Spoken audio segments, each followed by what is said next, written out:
ISTE Standard 5, Computational Thinker.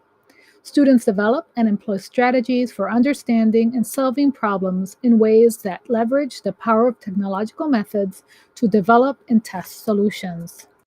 Computational thinkers are analysts. They learn how to use technology and other digital tools to gather, view, and analyze data.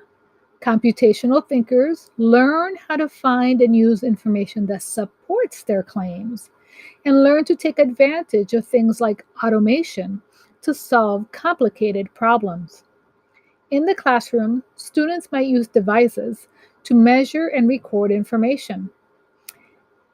They might use spreadsheets and other data crunching tools to analyze and organize it.